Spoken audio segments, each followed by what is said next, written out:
warahmatullahi wabarakatuh. Perkenalkan, nama saya Alfianti Azahra, salah satu mahasiswi Politeknik IKSI Input Serang semester 4 program studi akuntansi.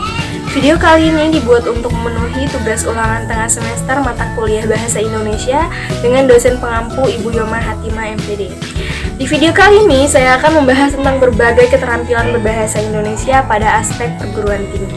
Keterampilan apa aja sih yang akan saya bahas pada video kali ini? So make sure pastiin kalian semua udah klik tombol like, komen, subscribe, dan jangan lupa share ke teman-teman kalian supaya teman-teman kalian juga tahu tentang video ini.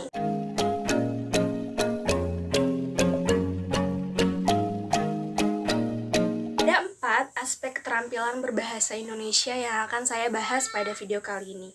Yang pertama yaitu aspek menulis, yang kedua yaitu aspek membaca, yang ketiga yaitu aspek berbicara, dan yang keempat adalah aspek menyimak. Aspek yang pertama yaitu menulis. Pengertian menulis menurut Brain adalah keterampilan menulis karangan atau mengarang adalah kegiatan menuangkan buah pikiran ke dalam bahasa tulis melalui kalimat yang dirangkai secara utuh dan jelas sehingga dapat dikomunikasikan dengan berhasil. Artinya di sini adalah menulis adalah kegiatan di mana kita menuangkan buah pikiran, gagasan atau pemikiran kita tentang sesuatu melalui karya tulis yang kemudian nantinya disusun secara sistematis, jelas dan utuh, kemudian bisa dipahami oleh pembacanya. Ada berbagai keterampilan yang diperlukan dalam menulis. Nah, di sini ada banyak banget keterampilan yang diperlukan dalam menulis itu. Yang pertama adalah menggunakan ortografi yang benar. Ortografi adalah sistem linguistik atau sistem ilmu bahasa yang membahas atau mempelajari tentang ejaan. Yang kedua yaitu memilih kata yang tepat. Yang ketiga yaitu menggunakan bentuk kata yang benar. Yang keempat yaitu menggunakan struktur kalimat yang tepat dan jelas bagi pembaca. Dan selanjutnya yaitu memilih genre tulisan yang tepat. Maksudnya di sini adalah seorang penulis itu harus bisa menetapkan tujuan umur siapa yang akan membaca buku tersebut. Contohnya, ketika seorang penulis menulis tentang novel remaja, maka genre tulisan yang harus dia gunakan adalah harus sesuai dengan usia remaja, yaitu harus menarik, tidak bosan, dan pastinya modern atau gaul, karena memang sesuai dengan pembaca yang dituju, yaitu remaja. Selanjutnya yaitu tujuan menulis. Tujuan menulis di sini ada 7, tapi yang akan saya bahas hanya beberapa saja. Yang pertama yaitu assignment purpose atau tujuan penugasan. Yang kedua yaitu altruistic purpose atau tujuan altruistik. Yang ketiga yaitu persuasive purpose atau tujuan persuasif. Yang keempat yaitu informational purpose atau tujuan informasi. Yang kelima yaitu self-expressive purpose atau tujuan pernyataan diri. Yang keenam yaitu creative purpose atau tujuan kreatif. Yang ketujuh adalah problem solving purpose. Nah, di sini yang pertama yaitu assignment purpose atau tujuan penugasan. Tujuan penugasan di sini dimaksudkan adalah ketika seorang mahasiswa, contohnya ketika seorang mahasiswa ditugaskan oleh dosennya untuk menulis karya tulis tugas akhir ataupun skripsi yang dimana tujuannya adalah untuk memenuhi syarat kelulusan atau syarat wisudanya. Maka mau tidak mau si mahasiswa tersebut harus bisa menulis karya tulis tersebut karena memang ditugaskan dari dosennya. Yang kedua yaitu altruistic purpose. Altruistic purpose di sini adalah tujuan untuk menyenangkan hati pembaca atau membuat pembacanya itu merasa senang atas apa buku yang dia baca. Yang ketiga yaitu persuasive purpose. Persuasive purpose di sini adalah maksudnya adalah untuk mengajak si pembacanya itu untuk sama-sama sesuai dengan pemikiran si penulis. Contohnya, ketika si penulis membuat tulisan tentang atau artikel tentang menjaga kebersihan atau membuang sampah pada tempatnya, maka si penulis harus bisa mengajak si pembacanya untuk sama-sama menjaga kebersihan ataupun membuang sampah pada tempatnya. Selanjutnya yaitu informational purpose. Informational purpose di sini adalah memang jelas sebuah karya tulis atau bacaan ataupun karangan itu harus bisa memberikan informasi kepada si pembacanya. Selanjutnya yaitu tujuan pernyataan diri dan tujuan kreatif. Maksudnya di sini adalah Sesuai dengan pengertian penulis yang saya bahas tadi, bahwa menulis adalah sebuah kegiatan di mana kita menuangkan pikiran atau menuangkan ide atau gagasan tentang sesuatu ataupun kreativitas diri dari seorang penulisnya tersebut. Jadi menulis di sini memang tujuan dari seorang penulis ini hanya untuk kreativitasnya sendiri dalam menulis gitu tuh. Selanjutnya yaitu problem solving purpose di sini adalah untuk pemecahan masalah. Nah, yang bisa dikategorikan sebagai sumber atau bahan dari menulis ada beberapa. Yang pertama yaitu ada fakta, ada peristiwa, ada gagasan, lamunan, keinginan, angan-angan, ataupun hayalan. Nah, di sini yang pertama yaitu fakta atau peristiwa. Fakta peristiwa di sini adalah suatu kejadian atau kegiatan di mana dia memang benar-benar terjadi adanya. Contohnya artikel yang membahas tentang kebakaran. Nah, memang benar karena memang benar kebakaran itu memang terjadi pada suatu tempat tertentu atau wilayah tertentu. Jadi dinamakan dengan fakta peristiwa itu adalah kejadian yang memang benar-benar terjadi pada kehidupannya. Yang kedua yaitu gagasan. Gagasan adalah ide pemikiran seseorang tentang sesuatu. Jadi buku di situ adalah buku tersebut bersumber pada gagasan atau pemikiran seorang penulis. Contohnya ketika ada buku yang membahas tentang ide bisnis menurut Jack Ma. Nah, di dalam buku tersebut dibahas ataupun isinya adalah semua tentang pemikiran Jack Ma dalam menjalankan bisnisnya.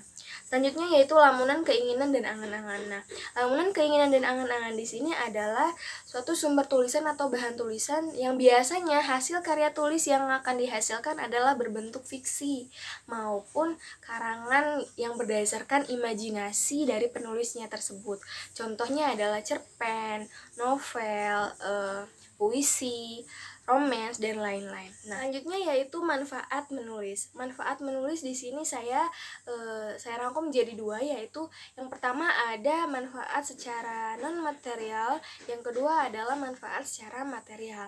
Manfaat secara non material ini adalah biasanya manfaat yang memang hanya memberikan kepuasan batin dari seorang penulisnya tersebut, kemudian adalah digunakan untuk meningkatkan kemampuan dari seorang penulis tersebut dalam menulis karangannya, memperluas dan meningkatkan kosakata yang belum diketahui penulis tersebut, dan melancarkan kemampuan menulisnya baik kalimat, paragraf maupun wacana, dan juga dapat mengembangkan gaya penulisannya sendiri. Nah, sedangkan manfaat secara material adalah ketika seorang penulis membuat karangan ataupun tulisan ataupun buku, kemudian buku tersebut terkenal, maka si penulis pasti akan mendapatkan pendapatan ataupun honorium. Jadi manfaat selain secara non material, manfaat menulis juga ada secara material, yaitu memperoleh honorium sebagai profesi sampingan maupun profesi utama, dan juga mendapatkan popularitas di mana-mana karena sebuah tulisan yang ditulisnya. Selanjutnya yaitu jenis-jenis menulis. Jenis-jenis menulis di sini ada 5. Yang pertama yaitu eksposisi, yang kedua deskripsi, yang ketiga narasi atau kisahan, yang keempat argumentasi, dan yang kelima adalah persuasi.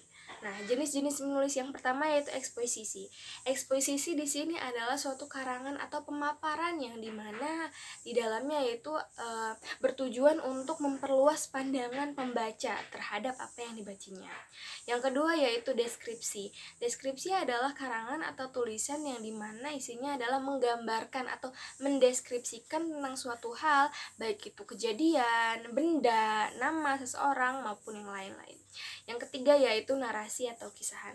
Narasi di sini adalah suatu karangan atau cerita di mana isinya adalah pemaparan atau kejadian peristiwa manusia maupun kejadian yang lain di mana berdasarkan dari waktu ke waktu gitu.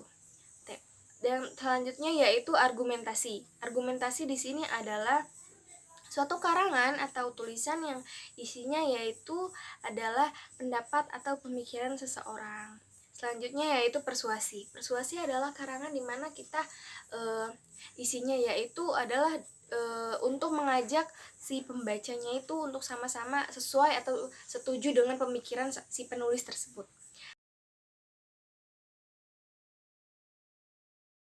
Selanjutnya adalah kita akan membahas tentang keterampilan berbahasa Indonesia pada aspek membaca di perguruan tinggi. Nah, pengertian membaca. Apa sih membaca? Kita pasti sudah sering ya melakukan kegiatan ini. Nah, membaca adalah suatu aktivitas di mana kita memahami tulisan dari bacaan yang kita baca, kemudian kita memahami isi dari apa yang tertulis tersebut serta bisa melisankannya. Pada hakikatnya membaca adalah kegiatan yang melakukan kontak fisik dan mental untuk menemukan suatu makna tulisan maupun kegiatan di mana terjadi proses pengenalan lafal huruf-huruf dan kemudian kita bisa melafalkannya. Artinya di sini adalah membaca adalah kegiatan di mana ketika kita membaca suatu tulisan, kita memahami isi dari tulisan tersebut dan kemudian kita melisankannya. Selanjutnya, tujuan dan fungsi membaca. Tujuan menurut Tarigan yaitu adalah mempunyai dua tujuan. Tujuan yang pertama yaitu tujuan behavioral, yang kedua adalah tujuan ekspresif. Tentunya adalah manfaat membaca. Manfaat membaca di sini tentunya pasti banyak banget manfaatnya ya. Menurut salah satu ahli yaitu Sadono dan Slamet, membaca di sini yang pertama manfaatnya yaitu memperoleh banyak pengalaman hidup. Ketika seseorang membaca pastinya akan memperoleh banyak pengalaman hidup dari buku atau karangan ataupun tulisan yang dia baca. Yang kedua yaitu memperoleh pengetahuan umum dan berbagai informasi tertentu yang sangat berguna bagi kehidupannya. Nah, ketika seseorang sedang membaca pasti banyak banget informasi atau ilmu pengetahuan yang dia dapat dan kemudian itu berguna banget bagi kehidupannya. Selanjutnya yaitu mengetahui berbagai peristiwa besar dalam peradaban dan kebudayaan suatu bangsa dan dapat mengikuti perkembangan ilmu pengetahuan dan teknologi mutakhir di dunia. Selanjutnya adalah jenis-jenis membaca. Jenis-jenis membaca di sini yang akan saya bahas ada 4. Yang pertama yaitu membaca nyaring, membaca dalam hati atau membaca senyap. Selanjutnya itu membaca kritis dan membaca cepat. Hal yang banyak banget yang memang bisa berguna bagi kehidupan kita dan juga kita bisa saat membaca cepat kita pasti memerlukan berbagai teknik agar nantinya bacaan yang kita baca bisa dibaca dengan efektif dan efisien. Selanjutnya adalah ada beberapa teknik membaca yang dapat menemukan informasi secara fokus dengan efisien, yaitu baca pilih atau baca selecting. Baca pilih di sini adalah kegiatan membaca dengan kita membaca bagian-bagian yang dianggap relevan ataupun yang dianggap sesuai ataupun berhubungan dengan kehidupan kita. Yang kedua yaitu baca lompat atau skipping. Nah, kegiatan ini adalah kegiatan di mana kita membaca bagian-bagian relevan, kemudian kita melompati bagian-bagian yang tidak relevan ataupun tidak sesuai dengan kehidupan kita. Selanjutnya yaitu baca layap atau baca skimming. Baca skimming di sini adalah kegiatan membaca cepat di mana kita hanya mengetahui isi umum atau gambaran umum bagian suatu bacaan. Selanjutnya yaitu baca tatap atau baca scanning. Teknik membaca ini juga disebut dengan teknik membaca memindai ataupun kegiatan membaca dengan sangat cepat. Ketika seseorang memindai, dia pasti akan melampaui banyak kata yang akan nantinya bisa berguna bagi kehidupannya. Selanjutnya adalah faktor-faktor yang mempengaruhi minat membaca. Nah, faktor-faktor yang mempengaruhi minat membaca ini ada 2. Yang pertama yaitu faktor intrinsik, yang kedua adalah faktor ekstrinsik. Faktor intrinsik di sini adalah faktor yang berasal dari dalam diri pembacanya. Contohnya yaitu minat seorang pembaca tersebut, bakatnya, kemampuannya dalam membaca, dan juga lingkungannya yang mendukung dia harus membaca gitu. Selanjutnya adalah faktor ekstrinsik. Faktor ekstrinsik di sini adalah faktor yang berasal dari luar pembaca. Contohnya, ketika seseorang berada di organisasi teks atau organisasi bacaan, maka dia diharuskan untuk membaca setiap harinya, ataupun adalah lingkungannya yang mendorong dia untuk agar diharuskan untuk membaca. Selanjutnya adalah keterampilan berbahasa Indonesia pada aspek berbicara di perguruan tinggi. Nah, apa sih itu berbicara?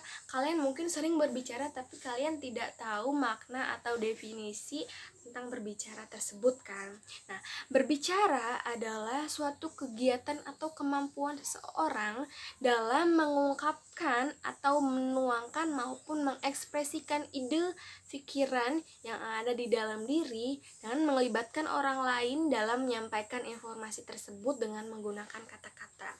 Artinya berbicara di sini adalah kegiatan di mana kita bisa mengungkapkan ekspresi atau menuangkan ide-ide kita melalui ucapan dan kemudian bisa dipahami oleh orang lain. Nah, ada kegiatan berbicara yang akan saya bahas, yaitu salah satunya adalah presentasi. Presentasi adalah suatu kegiatan berbicara di hadapan banyak orang. Presentasi biasanya dilakukan dengan tujuan untuk menyampaikan informasi ataupun materi yang akan disampaikan. Agar presentasi berjalan dengan baik, ada hal-hal ataupun yang perlu diperhatikan dalam melakukan presentasi. Yang pertama adalah presentasi harus bisa menarik minat dan perhatian peserta. Dalam melakukan presentasi, seorang presenter atau yang presentasi harus bisa membuat si hadirin di situ adalah untuk tertarik agar nantinya tidak bosan maupun ngantuk. Harus bisa menarik perhatian peserta agar nantinya materi yang disampaikan tersebut tidak bosan ataupun tidak jenuh. Selanjutnya yaitu adalah menjaga agar presentasi fokus pada masalah yang dibahas. Maksudnya di sini adalah agar nanti permasalahan yang dibahas pada presentasi itu bisa dapat dipecahkan ataupun diselesaikan dengan baik, maka pada saat presentasi, pokok masalah yang harus dibahas itu harus jelas ataupun fokus pada satu saja. Selanjutnya yaitu menjaga etika ketika tampil di depan forum ilmiah. Nah, tata cara atau etika ketika presentasi adalah yang pertama, setiap peserta harus jujur pada diri sendiri. Maksudnya di sini adalah ketika seorang melakukan presentasi, maka dia harus bisa mempercayai kemampuan dirinya sendiri pada saat presentasi. Dia harus bisa mengerahkan semua kemampuan yang dia punya pada saat presentasi. Yang kedua yaitu peserta harus menghargai pendapat atau saran orang lain. Ketika pada saat presentasi, kita pasti ada banyak tuh saran-saran atau kritik. Nah, yang pastinya kritik dan saran itu nantinya akan membangun kepribadian kita sendiri pada saat presentasi.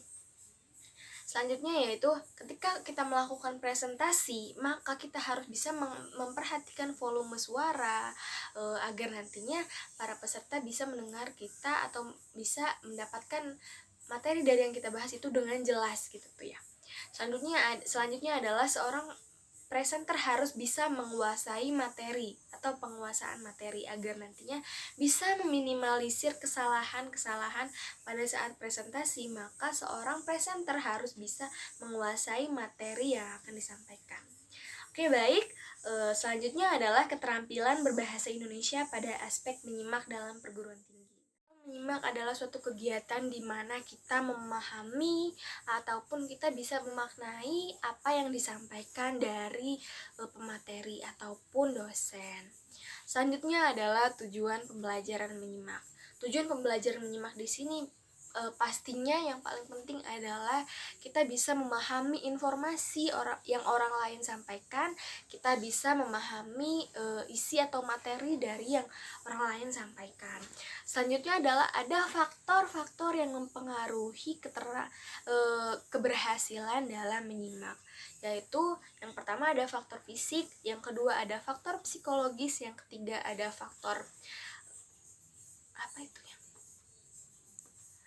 ada faktor pengalaman, yang keempat adalah faktor Ada beberapa faktor yang mempengaruhi keberhasilan seseorang dalam menyimak. Yang pertama yaitu ada faktor fisik, yang kedua ada faktor psikologis, yang ketiga ada faktor pengalaman, dan yang keempat ada faktor kebiasaan. Yang pertama, faktor fisik. Ketika seseorang dalam menyimak tapi dalam keadaan sakit, maka dia pasti dapat dipastikan dia tidak bisa memahami atau mempelajari makna dari yang dosen atau pemateri sampaikan, karena kondisi fisiknya adalah sedang sakit maupun keadaan lingkungan, misalkan lingkungannya sedang berisik, maka tidak bisa seseorang itu menyimak dengan baik. Selanjutnya adalah faktor psikologis. Faktor psikologis adalah salah satu faktor yang dimana sangat mempengaruhi keberhasilan seseorang dalam menyimak.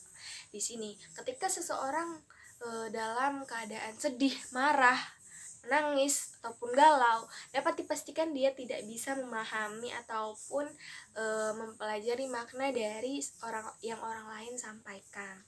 Selanjutnya adalah faktor pengalaman. Contohnya, ketika anak SD maupun anak TK sedang menyimak, dapat kita bandingkan dengan anak SMA maupun anak perkuliahan atau mahasiswa. Ketika anak SD ataupun anak SMA itu disuruh menyimak, nah apabila anak SD dia belum tahu apa sih yang harus dia lakukan pada saat dia menyimak, apa sih yang harus dia lakukan pada saat guru menerangkan, apa sih yang harus dia lakukan pada saat guru menjelaskan. Karena berbeda halnya dengan anak SMA maupun anak perkuliahan, mereka sudah mengetahui apa sih yang harus mereka lakukan pada saat guru atau dosen itu menerangkan, apa sih yang harus mereka kerjakan pada saat guru atau dosen itu menerangkan materi yang disampaikan. Pasti berbeda halnya antara anak SD dan anak SMK. Nah, itu salah satunya adalah faktor pengalaman. Selanjutnya adalah faktor kebiasaan. Faktor kebiasaan juga sangat berpengaruh pada keberhasilan seseorang dalam menyimak. Ketika seseorang dalam proses menyimak tapi dia melakukan kebiasaan buruk, contohnya ada salah satu mahasiswa yang ketika dia menyimak ataupun mendengarkan dari dosen yang sedang menerangkan materi, tapi dia sedang menggigit-gigit kuku jarinya. Nah, maka itu fokus yang akan dia punya akan terpecah menjadi dua, dan kemudian dia tidak bisa menyimak dengan baik, karena pada saat itu dia juga sedang melakukan suatu kegiatan yang lain, yaitu melakukan kebiasaan buruknya tersebut gitu tuh.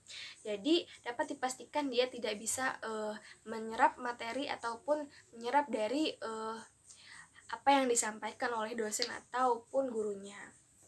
Selanjutnya yaitu untuk melatih kemampuan menyimak, kita ada beberapa hal yang harus diperhatikan. Yang pertama yaitu menyimak dan mengulang materi yang disampaikan. Ketika kita pada saat menyimak tapi kita belum tahu ataupun belum mengerti ataupun belum paham apa yang dosen atau guru itu jelaskan, maka kita bisa menyimak dengan atau mengulang materi-materi yang sudah disampaikan. Selanjutnya yaitu menyimak dan menjawab pertanyaan. Nah, tujuannya itu untuk melatih kemampuan si mahasiswa ataupun pelajar itu dalam menyimpulkan suatu materi yang tadi dia simak. Nah, dengan menjawab pertanyaan tersebut, misalkan ketika seorang dosen selesai menyampaikan materi, pasti dia melontarkan pertanyaan-pertanyaan kepada mahasiswanya dengan tujuan apa benar dia itu menyimak dengan baik atau tidak, si mahasiswa itu menyimak dengan baik atau tidak. Maka dosen atau guru itu dapat membuat pertanyaan kepada si mahasiswa tersebut. Selanjutnya adalah menyimak interaktif. Menyimak interaktif di sini adalah ketika seorang mahasiswa ataupun ketika seorang penyimak mendengarkan materi, pasti ketika dia mendengarkan materi tersebut ada aja hal-hal yang tidak dia mengerti. Maka dengan itu dia memberikan kesempatan kepada dirinya untuk bisa berbicara atau bertanya kepada dosennya, itu apa aja sih yang tidak dimengerti, hal-hal apa aja sih yang memang kurang dipahami. Nah, kemampuan tersebut adalah juga bisa dapat untuk meningkatkan kemampuan berbicara secara kritis dan kemampuan menyimak secara kritis. Dan kemudian nantinya juga bisa bermanfaat bagi dirinya sendiri. Nah, bila kalian suka dengan video ini, maka saya mohon untuk kalian yaitu like, comment, subscribe, dan jangan lupa share ke teman-teman kalian supaya teman-teman kalian juga tahu tentang video ini. Oke, baik. Terima kasih. Sekian dari saya. Wassalamualaikum warahmatullahi wabarakatuh. See you the next video. Bye bye.